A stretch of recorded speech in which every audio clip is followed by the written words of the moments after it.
Je ne sais pas si vous avez déjà vécu ça, ou si vous avez déjà assisté à ça, mais il arrive parfois que dans la vie, il y ait quelqu'un qui attende désespérément quelque chose et qui soit presque, il est sur le point de l'obtenir, et Hachem lui fait comme un faux espoir, et il est là sur le point de lui donner, et au dernier moment, il lui retire.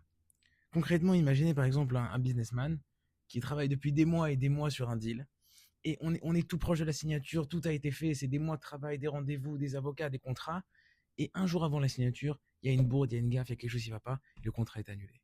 Quelle déception, quelle déception. Le businessman est en droit de lever les yeux vers le ciel et de dire à Hachem, mais pourquoi tu me fais ça? Pourquoi est-ce que tu m'emmènes jusque-là si c'est pour au dernier moment me prendre des mains ce contrat? C'était quasiment fait, on était au bord. Il dirait à Hachem, mais ne me le donne pas du tout. Pourquoi tu me le donnes? Juste pour me faire une illusion. Vous voyez? Pareil, imaginez qu'il y a un jeune homme qui a du mal à se marier et qui rencontre une jeune fille et ça se passe bien et on présente les familles et on achète la bague, etc. Et puis 2 semaines avant le mariage, on découvre quelque chose, ça craque, il y a un problème, il y a une embrouille, etc.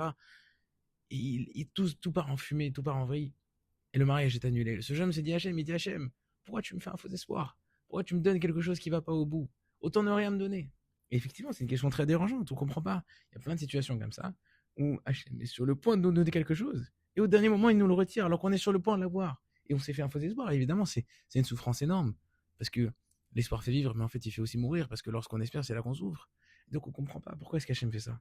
S'il veut pas nous donner, qu'il nous donne pas depuis le début, mais pourquoi est-ce qu'il nous donne une partie pour nous reprendre alors qu'on est sur le point d'avoir ce dont on a besoin? C'est une question qui est très très dérangeante.